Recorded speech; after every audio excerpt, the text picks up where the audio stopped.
The mail-order bride arrived in tears. The cowboy said, "You don't have to pretend with me." The wind howled down from the bitterroot peaks, churning leaves into spirals of yellow and rust.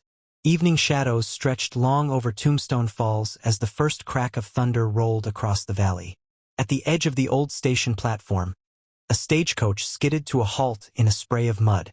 Its wheels groaned, its horses lathered and wild-eyed. The door burst open. A young woman in a battered blue coat stumbled out. Rain streaked her dirt-smeared face. Her hands trembled as she clutched a worn satchel to her chest, breath shallow, eyes wide. She stood barefoot on the cracked boards, barely upright. From the shadows near the water trough, Wes Calhoun stepped forward. The brim of his hat hid his eyes, but not the stillness in his frame. He looked at her, really looked, saw the way her shoulders curled inward, like a soul trying to disappear. She flinched at his presence. He didn't move. "You don't have to pretend with me," he said softly. His voice was rough but not unkind. "There's nothing to hide here." She blinked at him, stunned. Her fingers tightened around the satchel like it held her last breath. And maybe it did. Wes Calhoun had lived alone for nearly 5 years. His cabin stood at the edge of Redstone Canyon, a place where even the wind spoke in hushed tones. Pines swayed like old sentries, and the air always smelled faintly of iron and rain. The land didn't give easily here, too rocky for grain, too high for easy living, but Wes hadn't come west for comfort. He'd come to disappear. The war had taken more than just his health. It had taken his home, his place in the world, and the woman he'd loved since boyhood. When the fighting ended, Wes returned to Virginia limping, hollow-eyed, and unrecognizable to the few who still waited for him. His mother had died during the siege of Petersburg. His father had taken to drink. And Lila Mae Carter, his fiancée, the girl with honey-colored hair and eyes like spring storms, had left without saying goodbye. Married a merchant. Moved to Richmond. That's all her sister told him. No letter. No explanation. Just gone. Wes never asked why. He simply packed what little remained and rode west with a battered satchel and a scar across his hip that flared up every time it rained. He didn't stop until the land grew wild and the map faded to guesses. There, between Tombstone Falls and nowhere, he claimed a patch of earth and started building something that would ask nothing of him but work. And Wes could work. He worked through snow, through drought, through nights when the pain in his leg nearly made him weep. He built fences, dug a well, raised chickens and goats and 2 stubborn mules that treated him with the same quiet suspicion he held for the rest of the world. His cabin was small, built of cedar and stone, with shutters that held against wind and a stove that burned hot enough to drive out the worst cold. Jet, his dog, black-furred, sharp-eyed, loyal as a shadow, slept at the foot of his bed and guarded the porch like it mattered. The people in Tombstone Falls knew of him. Some remembered his name from before the war. Fewer remembered his face. Wes came into town only when he had to, once a month, maybe less. He bought what he needed. He spoke only when spoken to. And he left before anyone could ask the kind of questions he had no heart to answer. Good man, they said. Quiet, but decent. They didn't know him. They didn't know he still woke some nights drenched in sweat, fingers curled around the knife he kept beneath his pillow. They didn't know he sometimes stood at the edge of the canyon for hours, staring down into its red, silent depths like he was waiting for something to rise. They didn't know about the mine. It wasn't much to look at. A narrow shaft hidden behind a fall of rock above his upper pasture. He'd found it 3 winters back while clearing stones to expand his goat pen. The earth had split beneath his boot, and inside, he'd seen the glint of copper, deep red, almost gold, threading through the rock like veins in a living thing. He didn't tell anyone. Not the bank. Not the land office. Not even the postmaster, who asked questions with his eyes even when his mouth stayed shut. Wes worked that mine in secret, carving a narrow vault into the hillside. Each week he brought down what he could carry, wrapped the ore in canvas, marked it with the date, and stacked it on shelves he built himself. Over time, the chamber filled with bars, dozens, then scores. Enough to make a man rich. But he never spent it. Never sold a single ounce. He didn't mine for wealth. He mined for reasons even he hadn't spoken aloud. Maybe it was insurance. Maybe it was a way of proving to himself that he still had purpose, that he could still shape the world in small, stubborn ways. Or maybe it was just something to do besides remember. He kept a photo in a tin box in the far corner of his cabin. Lila May, before the war, seated on a bench beside him. She was laughing. He wasn't.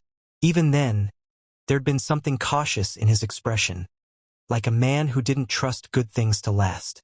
He hadn't looked at that photo in over a year, but he hadn't thrown it away either. The months rolled on like dust through grass. Seasons shifted. Life narrowed. Wes measured time by chores and weather and how long it took his mules to return from the far meadow. Some days he didn't speak at all. Others, he spoke only to Jet or the canyon itself. But he listened. The land had a voice if you knew how to hear it. The groan of trees in deep wind. The click of frost in the rock. The hush of snow falling thick and soft before dawn. It told him everything he needed to know. People in town respected him, more out of distance than fondness. He wasn't the kind of man you asked to a supper table, but if a horse went lame on the trail or a wagon axle cracked near the river, Wes was the one they sent for. And he always came. Always quiet. Always with the right tools. One winter, when a ranch hand broke his leg in a snowstorm, Wes rode 12 miles through sleet to fetch the doctor. Never asked thanks. Never told anyone he did it. When asked why, he simply said, "Seemed the thing to do." He didn't go to church, didn't vote, didn't drink. But he always stood when a woman entered the room and always tipped his hat to children on the street. A man like that was easy to admire from a distance, and impossible to truly know. He never spoke of the war, but it followed him. In the way he limped, in the way he flinched at sudden noise, in the way his eyes scanned rooms like every door was a threat. Once, he watched a young boy in town chasing a dog with a stick. The dog yelped, stumbled, and the boy laughed. Wes didn't shout, didn't raise a hand. He just stepped forward, took the stick, and snapped it in two. "You don't hurt what trusts you," he said. That was all.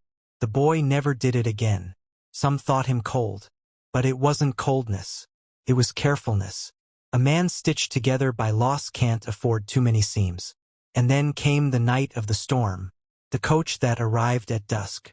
The woman in the blue coat. The way she stumbled out into the rain, clutching a satchel like it held the last of her life. Wes didn't know her. Didn't know her name, her story, or why her eyes looked like she'd seen something she couldn't forget. But something in her trembling hands, something in the quiet terror behind her tears, woke something in him he hadn't felt in years. Recognition, not of her but of himself.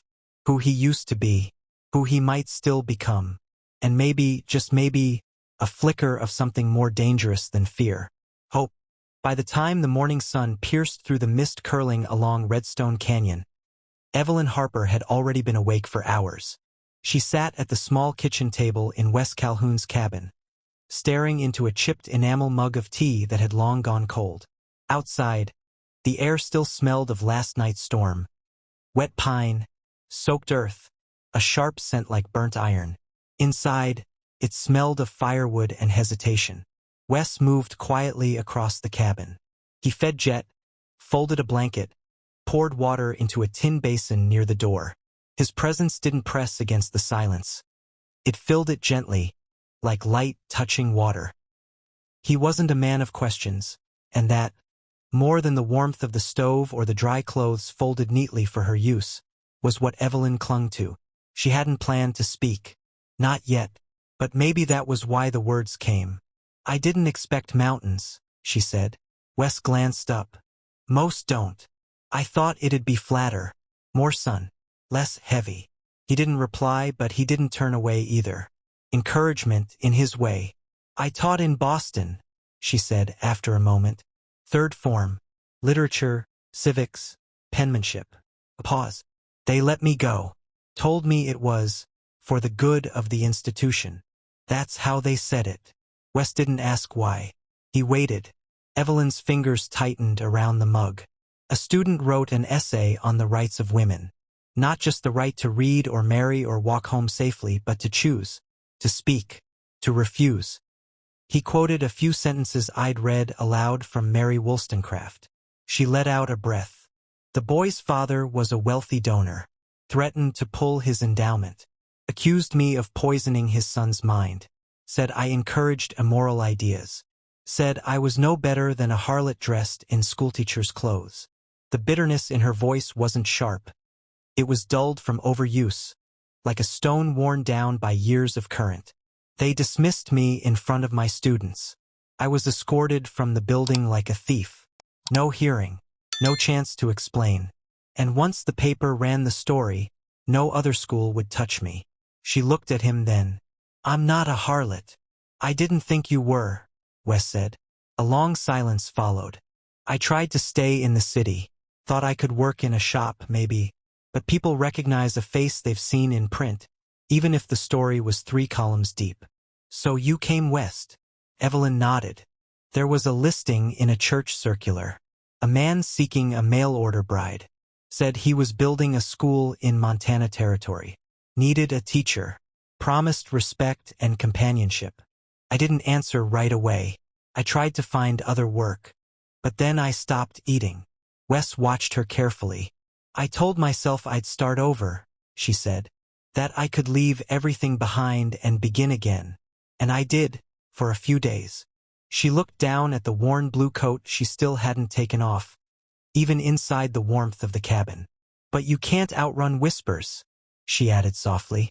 They find you, even across miles of wild land. Wes set down his coffee. Do you think I'm afraid of whispers? He asked. Evelyn didn't answer. Do you think a woman's past matters more than her present? Her mouth trembled, just slightly. It seems to matter to everyone else. I'm not everyone else, he said. She looked at him then, not with hope, but with the cautious disbelief of someone who'd been promised kindness before and found only cost. I'll leave, she whispered. If it's safer for you. Wes shook his head. You showed up alone, starving, half frozen. You didn't demand anything, didn't lie to me. You just sat here and told the truth. He paused. You're the first person who's done that in 5 years. Evelyn turned her face away, but not fast enough to hide the tears gathering in her eyes. I won't ask you to stay, Wes said. But I won't let you run because of some fool man's gossip. That evening they shared stew by the fire. Evelyn said little, but when she slept, it was without her coat for the first time. 2 days later, the town remembered her name. It happened in the cafe. An old man with trembling hands and sharp memory sat near the stove, nursing a cup of cider. He squinted at Evelyn, who'd come in with Wes to trade for flour and lamp oil. I've seen her, he said. Back east. In the paper. Boston. Fired for misconduct. Immorality, they said. The room fell silent. The preacher's wife leaned in. The barkeep narrowed his eyes. No one asked Evelyn. No one asked Wes. By nightfall, the story had taken new shape, darker, heavier. Someone said she'd been caught with a married man. Someone else said she'd taught blasphemy in the classroom. By morning, the postmaster's niece was telling folks Evelyn Harper had been run out of 3 cities for scandal. Wes heard the talk in the blacksmith's shop, where the air was thick with coal smoke and men always felt bold. She'll bring trouble, one said. A woman like that. Looks like he's taken her in. He always was strange. Wes didn't speak. He just left the store. But that evening he walked with Evelyn to the cafe. Not because they needed a meal, because sometimes a man has to choose the fight that others avoid. Inside, the room fell quiet. Wes took off his hat. He looked around, met every gaze that turned his way. She's Evelyn Harper, he said. She's the woman who came west with nothing and still stood tall. She's the one who speaks the truth even when it costs her.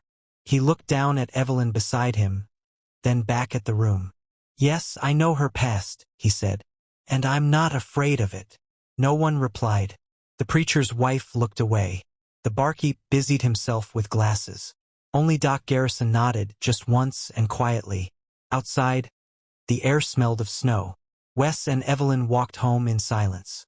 At the cabin, He led her through the trees up a path she hadn't seen before, narrow, winding, ending at a ridge that opened to a view of the valley. Mountains in the distance, pines below, and beneath their feet the entrance to the mine. He opened the iron door hidden behind a stone outcropping. Inside, torches flickered. Copper bars lined the walls. Evelyn's breath caught. "Is this yours? I started digging it after the war. Never told anyone. Didn't want what came with it." He picked up a small canvas-wrapped bundle and handed it to her. "This is yours now." She looked at him, stunned. "I can't." "You can," Wes said. "And you will." He reached into his coat, pulled out the folded land deed. "If you stay as my equal. No more hiding." She took the bundle, her hands trembling. "Why?" "Because it's time someone believed in you." And for the first time, Evelyn didn't flinch when he touched her hand. She held on. By the end of that week, Evelyn Harper had moved into Wes Calhoun's rhythm as though she'd been born into it. She gathered eggs each morning before the sun touched the ridge, fed the goats without flinching when they nipped her fingers, and mended an entire drawer's worth of socks without complaint. When she walked through the canyon with Jet trailing behind her, she looked less like a woman hiding and more like a woman learning how to stay. Wes watched it happen without comment.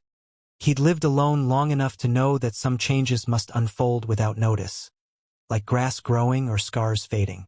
Still, there was a quiet shift between them, a comfort that hadn't existed before. Meals were shared, tasks divided, silences no longer heavy. He began teaching her about the land. "This is where the frost settles first," he said, pointing to a hollow near the north fence. "Anything you plant there'll die early." She nodded, making a mental map. He handed her a rifle one afternoon, gently, like passing a sleeping child. "You'll need to learn," he said. "Coyotes come down in winter. Worse sometimes." Evelyn held it with steady hands. "I'm not afraid of guns."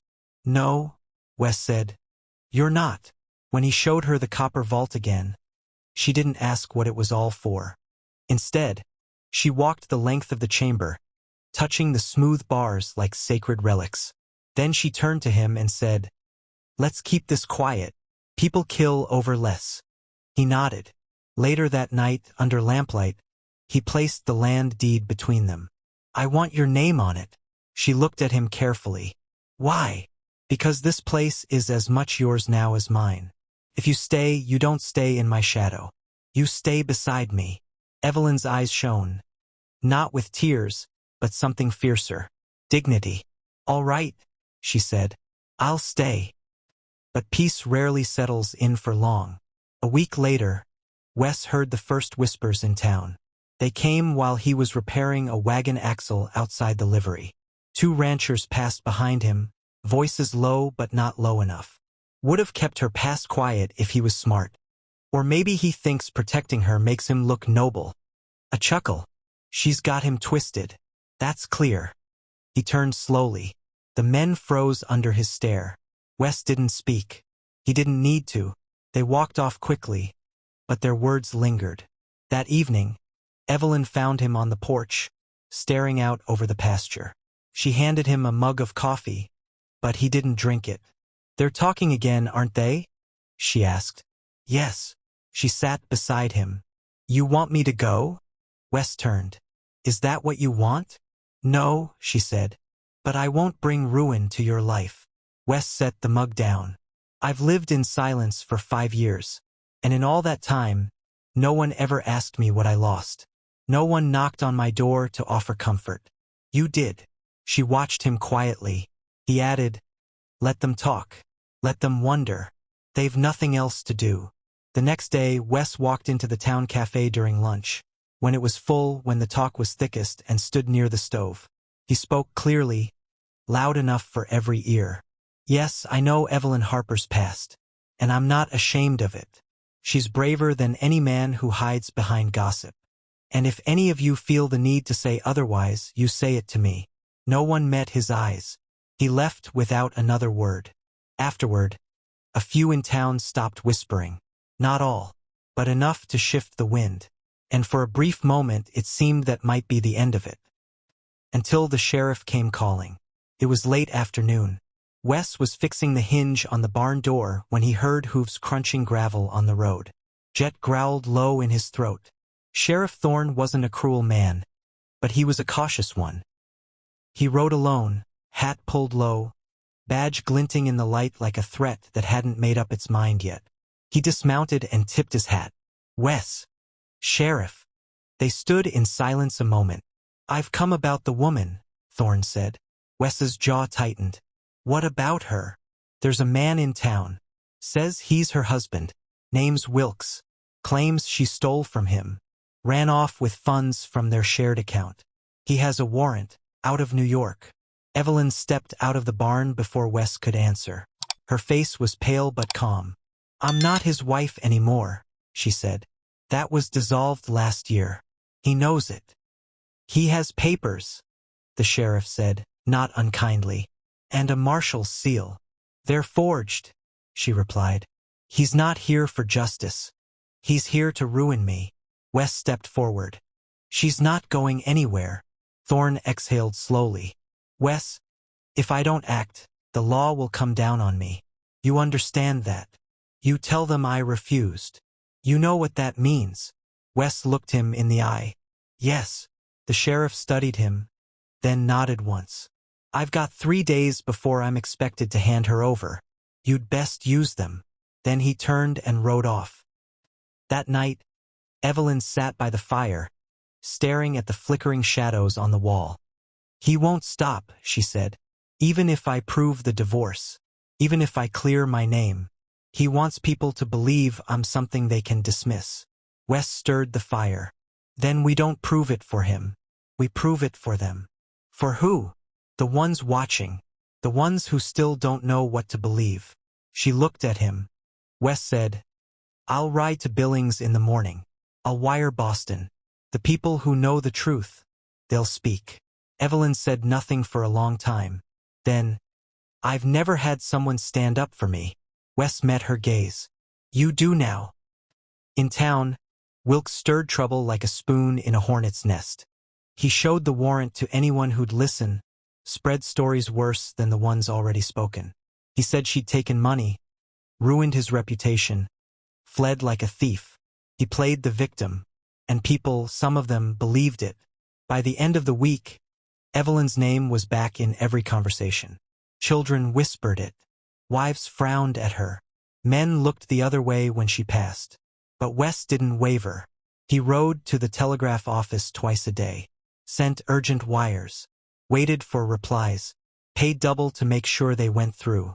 And 3 days later, just as the sheriff returned with a heavy heart and Wilkes standing smugly behind him, a wire arrived, signed by the Boston School Board, by the judge who had ruled on her divorce, by 3 former colleagues. Each line of ink was a nail in the coffin of Wilkes's lies. The final note came from Wilkes's own lawyer, stating the charges were dropped and that the warrant was fraudulent.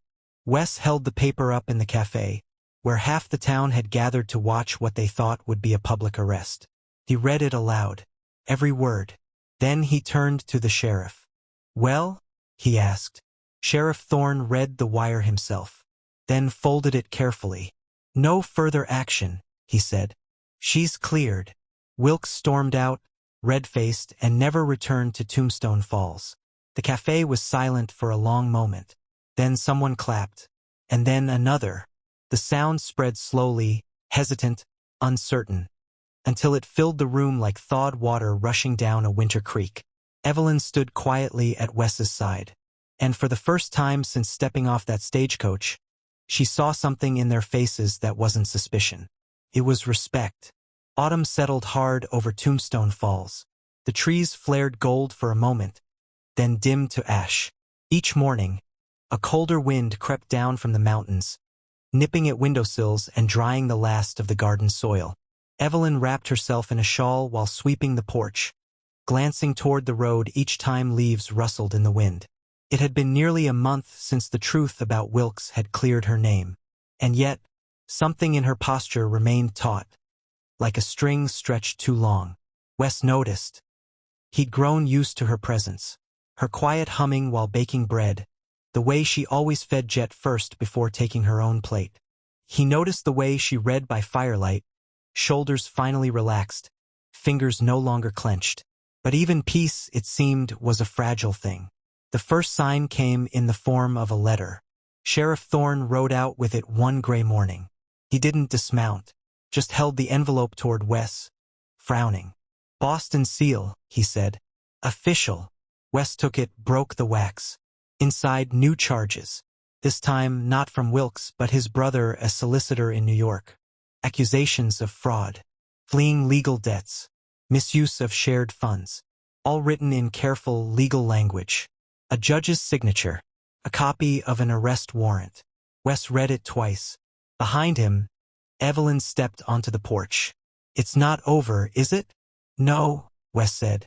"They're coming again." Sheriff Thorne looked tired. "This one's filed properly. If marshals come, I won't be able to stop them." Wes's voice was low, steady. "You won't have to." The next 3 days were spent preparing, not for battle but for truth. Wes rode into town, gathered statements, copies of every document that had cleared Evelyn before. He wrote to the Boston lawyer who had defended her, wired the judge who'd finalized the divorce. Evelyn, for her part, didn't hide. She penned a new affidavit, her own words, her own name, describing everything. She didn't defend herself. She simply stated what had happened, line by line. She signed it with a steady hand and sealed it in an envelope. "We'll give them truth," she said, "if they still know how to recognize it." On the 4th day, the marshal arrived. He came alone. Clean coat, straight back, papers folded neatly in his saddlebag. "I'm here for Evelyn Harper," he said. "Under warrant."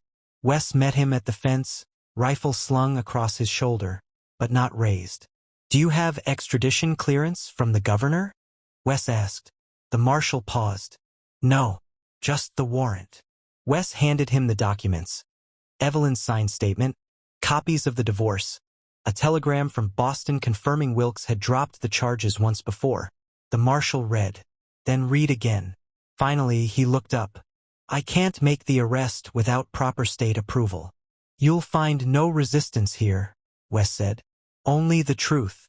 The marshal nodded once, remounted, and rode off. No violence, no cuffs, just the wind stirring the dry grass. That evening, Wes and Evelyn sat beside the fire. "They'll keep trying," she said. "Yes, but we're still standing." Wes looked over at her. "And we'll stay that way." Outside, snow flurried down through the canyon in slow, weightless spirals. And for the first time in days, Evelyn closed her eyes. Not in fear, but in rest. The hearing was set for the 3rd Wednesday of November. The air by then had turned sharp and clean. Snow had begun to cling to the north-facing slopes, and frost clutched the ground like a second skin. Every morning, Wes broke ice in the water troughs while Jet chased the wind. Evelyn rose early too, more out of resolve than rest. Neither of them spoke much in those days. Words felt heavy, like stones, better saved for when they truly mattered. The summons had come with no ceremony. Sheriff Thorne brought it by hand, hat in one hand, papers in the other. His expression was unreadable. "They've reopened it," he said. "Formal hearing." Wilkes filed a second petition. With the court in Helena. Said the previous telegrams weren't properly authenticated. Evelyn read the notice without flinching. "Of course he did." Thorne cleared his throat. "You'll need to appear before Judge Emery. I know him. He's fair but exacting. It'll be public. Testimony, witnesses, the works." Wes took the notice and read it slowly. "Can we bring counter-witnesses?" "You can, but it'll need to be fast. The hearing's in 6 days." Wes nodded. "That's enough." After Thorne left, Evelyn folded the notice and tucked it into her coat. "I should have burned that man's name to ash," she said. "Instead, I tried to run from it." Wes turned to her, calm and certain. "We don't run anymore." Over the next 3 days, Wes sent telegrams in every direction. To Boston, to the lawyer who had once represented her, to the teacher who had written a letter of defense, to the court clerk who had filed the original divorce. To the man who had seen the threats Wilkes made after the ruling was final. Each message cost money, but West didn't hesitate. In Tombstone Falls, he stood in the cafe again, and this time read aloud from the newspaper's latest attempt at scandal. Then he held up the old Boston article, annotated, highlighted, corrected with ink. "She was never convicted," he said to the crowd. "No court ruled against her. And the man who called her a thief is the one who lied under oath." People listened now. Doc Garrison even stood beside him and added, "Some of you owe this woman an apology, me included." Outside, Evelyn waited with Jet. She didn't need to speak. Her strength was no longer in her defense. It was in her presence. On the day of the hearing, the town watched them ride out at dawn.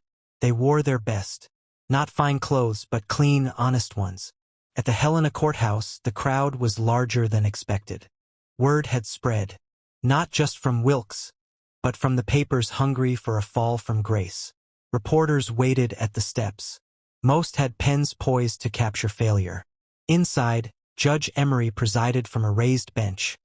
His robe heavy, his eyes sharp. Wilkes sat across the aisle, freshly shaven, his lawyer close at his elbow. His face was smug, confident. He looked at Evelyn the way a man looks at something already owned and misplaced. She didn't return the gaze. The court clerk called her name, and Evelyn Harper rose. She did not tremble. She did not smile. She simply walked to the front of the room and faced the judge. "I was a teacher in Boston," she began, "dismissed for accusations that were never proven. After that, I was pursued by a man I had already divorced. One who could not accept that I had survived without him." Her voice was clear, measured, calm. She presented her letters, her statements, the signed affidavit from the Boston court, now stamped and sealed again. The telegram from Wilkes's own former lawyer stating unequivocally that the charges had been dropped. Then she looked toward Wilkes. "I came west not to hide, but to begin again. I worked. I lived with honesty. And when the past came calling, I stood and met it." She looked back at the judge. "I have nothing more to say, Your Honor, except that I will not be erased." A silence fell over the room. Then Judge Emery spoke. "Thank you, Miss Harper. Please take your seat." Wilkes's lawyer stood next, but whatever argument he began was thin. The papers had already shifted. The crowd could feel it. The judge reviewed the documents quietly, his brow furrowed, then lifted. And then he said the words no one had expected to hear spoken so plainly. "These charges are dismissed. Permanently. All warrants are void. Any further legal pursuit of Miss Harper on this matter will be considered harassment under Montana law." Gasps, murmurs. But one sound broke through louder than the rest. A single clap, then another, then a rising applause. Not raucous, not showy, but steady, honest. Wilkes rose, furious, but his lawyer pulled at his sleeve. There would be no redemption for him in this courtroom. Outside, the winter sun had begun to melt the frost on the steps. Evelyn stepped down slowly, as if each stare confirmed her freedom. Wes waited at the bottom. "You stood tall," he said. "I did," she replied. She paused. "I didn't think I could." "You always could," Wes said. "You just hadn't seen it yet." He offered her his hand, not as a gesture of rescue, but recognition. She took it, fingers firm. They walked through the crowd together. No one stopped them. No one questioned them. And by the time they reached their horses, the papers had already begun to write a new story. One of survival. One of truth. One of a woman who did not bend. Winter laid itself across Redstone Canyon like a prayer, silent, persistent, and whole. The snow deepened with each passing week, covering fences, paths, and even the memories of what had been buried beneath it. The air turned crystalline, sharp enough to bite through wool and breath. Yet in that stillness, something bloomed quietly, something that neither frost nor fear could touch. Inside the Calhoun homestead, the fire never went out. Wes chopped wood each morning before dawn. Evelyn would rise not long after, pull on her mended shawl, and begin sweeping the porch. Jet patrolled the property with grave determination, pausing only to curl beside the door whenever she hummed old songs from back east. Songs she hadn't dared sing until now. They said little most mornings, but their silence was no longer filled with distance. It was filled with understanding. The town had changed, too. No one announced it. No speeches were given. But faces began to soften when Evelyn walked past. The dry goods clerk began saving the best jars for her. A pair of school-aged girls left a hand-stitched pouch of dried lavender on her doorstep one Sunday morning. Even the town paper, which once flared with scandal, printed a quiet correction. Ms. Evelyn Harper, recently cleared of all charges, remains a respected member of the community. Respected. That word, so long denied her, now hung in windows and over shoulders like garland. No one used it to her face, but she felt its presence, like warmth through a wall. Still, Evelyn remained cautious with hope, not out of fear, but reverence. Wes never spoke of the trial again. He never mentioned Wilkes, or the marshal, or the sting of standing before strangers who once doubted her. Instead, he turned his hands toward the present. He added a second shelf in the kitchen, carved from fallen pine, hung a new door on the barn, rebuilt the fence that had bowed under October snow. And when he found her sketchbook, tucked beneath a basket of mending, pages half full of ridgelines and trees, he simply said, "When spring comes, you'll draw the thaw." Evelyn looked at him, startled. "You've never asked what I dream of," she said. "I didn't have to," Wes replied. They married beneath a sycamore, under a sky the color of old gold. The ground was frozen, but the sun broke through, casting long shadows over the snow-draped ridge. There was no aisle, no procession. Just a clearing Wes had cleared himself, and a few neighbors standing with hands clasped against the cold. Sheriff Thorne presided. His voice was soft, rough with wind and years. "I've watched this land change," he said, "but not as much as I've seen these two change it back." Evelyn wore a slate-colored dress, borrowed from the preacher's wife. Wes wore his best coat and carried no weapons, just a small bundle of dried prairie sage tied with a copper ribbon. Their vows were brief, honest. Wes said, "I do not own you. I walk beside you." Evelyn said, "I was once silenced. You gave me a voice." Jet barked once during the final blessing. Afterward, they shared bread and coffee beside the fire. No fanfare, no music, only peace. In the weeks that followed, the house reshaped itself. Evelyn took to painting the windowsills, sky blue in the kitchen, soft green in the bedroom. Wes added hooks near the hearth for her coats, which were now many. She taught him to make winter jam from frozen berries. He taught her to recognize wolf tracks in the snow. They planted herbs in boxes near the stove, cut seed catalogs into bookmarks, built new shelves for books neither had read yet. Evenings passed with stories, sometimes spoken, sometimes not.